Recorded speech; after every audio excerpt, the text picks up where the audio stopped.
Hello दोस्तों, एक बार फिर से आप सभी का स्वागत है भाग्य जी एस्ट्रो में।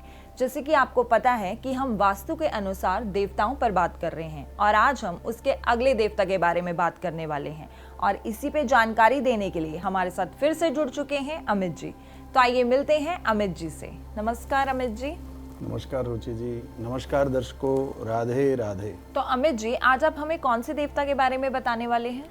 आज हम बात करेंगे रुचि जी वृष देवता के बारे में। ये वृष जो एनर्जी फील्ड है, ये ईस्ट में 7वां पद होता है।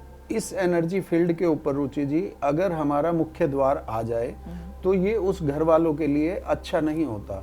ऐसे में बिना बात के जो है गुस्सा आना इस घर के मुख्य सदस्यों की आदत हो जाती है और अधिक मंथन करना, विचार, ओवर थिंकिंग जो है इस घर में रहने वाले प्रत्येक व्यक्ति का जो है स्वभाव हो जाता है। दो तरीके से हम इसको कह सकते हैं।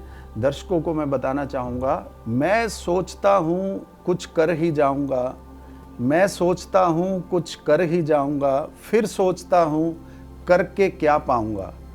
जो कर गए वो खाली ही थे उस वक्त, मैं भी तो उस वक्त खाली ही जाऊंगा। तो रुचि जी, जैसा इस पंक्तियों में कहा गया है, ऐसा व्यक्ति जिसका द्वार यहाँ पर आ जाता है, वृष पद पर आ जाता है, तो वो बस सोचता ही रहता है। रात में मंथन करता रहता है कि सुबह उठ करके मुझे ये कार्य करना है, मुझे ये कार्य करना है। फिर सुबह उठ करके वो यही सोचता होगा कि अगर मैं कर भी लूँगा तो क्या कर लूँगा, या कुछ भी ऐसा होता है। वो अपने जो विश्लेषण वो करता है दिन रात, उसको कार्यान्वित नहीं कर सकता। तो इसलिए कोशिश करें कि इस पद के ऊपर द्वार ना ही बनाएं। आजकल कहा जाता है कि आजकल की भाषा के अंदर इसको ना चर्निंग का भी एक पॉइंट कहा गया है। यहाँ पर जो है ना, व्यक्ति का दिमाग चलता ही रहता है, चलता ही रहता है। ज़्यादातर लोग एक गलती कर जाते हैं, वो कोशिश करते हैं कि साउथ ईस्ट के अंदर हम किचन बनाएं। जैसा सबको पता है, साउथ ईस्ट में फायर एलिमेंट होने की वजह से लोग किचन यहाँ बनाते हैं। परंतु अगर सही विद्वान से इसका आंकलन नहीं करवाया जाता तो मैंने देखा है कि साउथ ईस्ट में किचन ना हो करके वो थोड़ा सा ईस्ट की तरफ मूव कर जाती है और चर्निंग के क्षेत्र में आ जाती है। अब इससे क्या होता है, सारा दिन गृहिणी का दिमाग यस नो, हाँ ना, अपने ही मतलब विचारों में चलता रहता है और इसकी वजह से यहाँ पे शुगर और बीपी की समस्या भी हमने देखी गई है। तो फिर क्या किया जाए, इसका साथ साथ मैं आपको ना रेमेडी भी दे देता हूँ। और क्या छोटी सी एक एक्टिविटी अगर यहाँ पर की जाए, उससे अपने आप ही मतलब ये जो जोन है, ये जो चर्निंग वाली जो एक नेगेटिविटी है, ये पॉजिटिविटी में किस तरीके से बदल जाएगी। जैसा इसका नाम है, मंथन इसका गुण है। मंथन करने वाली कोई भी प्रक्रिया यहाँ पर अगर करी जाए तो इस ऊर्जा क्षेत्र का हम पॉजिटिव फायदा ले सकते हैं। जैसे अगर हम यहाँ पे अपना ग्राइंडर किचन के अंदर, मिक्सी, ये दो चीजें अगर यहाँ पर रख दें और जब वो चलेंगी, पुराने समय में रुचि जी जो आटा चक्की होती थी वो लोग यहाँ पर रखा करते थे। वो उनको इतना वास्तु का विश्लेषण वो लोग नहीं करते थे, पर बाय डिफॉल्ट देखिए, मैं आपको एक बात बताता हूँ कि पुराने समय में ना जमीन बहुत होती थी और हर व्यक्ति सोचता था कि हम पूर्व दिशा का मकान ले, ये एक धारणा होती थी। अब पूर्व दिशा का मकान लेने से ऑटोमेटिकली ये चीजें अपने आप सही स्थान पर आ जाया करती थी।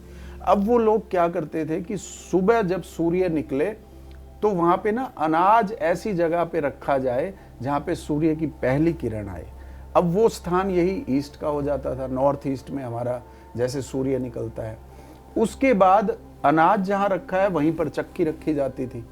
अब वो चक्की ऑटोमेटिकली यहाँ पर चर्निंग वाले, मंथन वाले जोन में आ जाती थी, जिससे ऑटोमेटिकली सब कुछ सही हो जाता था। तो मैं अपने दर्शकों से ये कहना चाहूँगा, कोशिश कीजिए कि यहाँ पर अगर किचन बनाते हैं तो मिक्सी, ग्राइंडर यहाँ पर रखें। अगर आपकी किसी वजह से किचन यहाँ पर नहीं है तो फिर यहाँ पर हम कपड़े धोने की मशीन भी रख सकते हैं।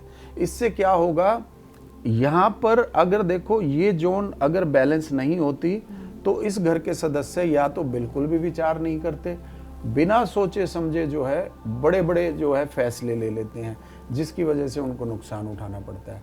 और अगर ये बैलेंस नहीं है तो फिर क्या होता है कि यहाँ के सदस्य बस सोचते ही रहते हैं, तो वो फिर किसी भी काम को कार्यान्वित नहीं कर सकते। सोच विचार करके एक आलसी प्रवृत्ति उनकी हो जाती है।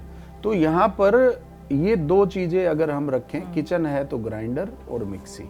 और एक चीज हो, यहाँ पर ध्यान रहे कोई भी काला या नीला रंग नहीं आना चाहिए। ये रंग भी अगर यहाँ पर आता है तो ये ऊर्जा क्षेत्र जो है उसका बैलेंस खराब हो जाएगा और फिर से वही सभी चीजें होंगी जो हमारे जीवन में ओवर थिंकिंग हमें देंगी, डिप्रेशन तक भी ले जा सकती हैं। तो इन चीज़ों का ध्यान रख के हम इस ऊर्जा क्षेत्र को जो है बैलेंस कर सकते हैं और अपने जीवन के अंदर फायदा उठा सकते हैं। अमित जी, इसका कोई जनरल उपाय भी बता दीजिए ताकि हमारे दर्शक इन सब का लाभ उठा सकें।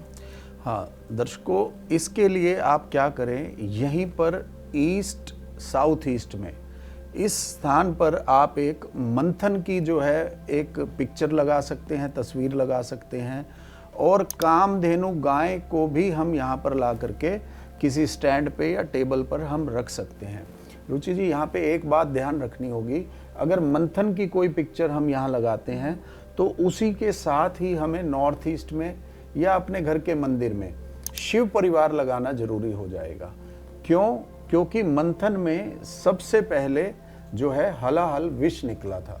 तो अगर मंथन की यहाँ फोटो लगाते हैं तो कहीं ना कहीं वो विष का प्रभाव भी हमारे घर में होना शुरू हो जाएगा। तो उससे भी बचने के लिए फिर भोले बाबा को वहाँ पर बिठाना जरूरी होगा। तो ये दो उपाय मैंने बताए दर्शकों आपके लिए, आप ये दो उपाय कीजिए। कामधेनु गाय भी यहाँ पर लगा सकते हैं। तो एक कल्प वृक्ष भी आता है, कल्प वृक्ष भी आप उसकी पिक्चर ले लीजिए या किसी पंच धातु में आप ले लीजिए। इन सब चीज़ों को यहाँ रखने से इस जोन को हम बैलेंस करके और अपनी विचार शक्ति से अपने जीवन को और भी अच्छा कर सकते हैं। धन्यवाद अमित जी आपका, जो आप हमारे दर्शकों को इतनी अच्छी अच्छी जानकारियां देते हैं। तो दर्शकों, आशा करते हैं आपको आज की वीडियो पसंद आई होगी। अगर आपको इससे रिलेटेड कोई भी जानकारी चाहिए तो स्क्रीन पे दिए गए नंबर पर आप कभी भी कॉल कर सकते हैं या हमारी वीडियो पे कमेंट भी कर सकते हैं। धन्यवाद।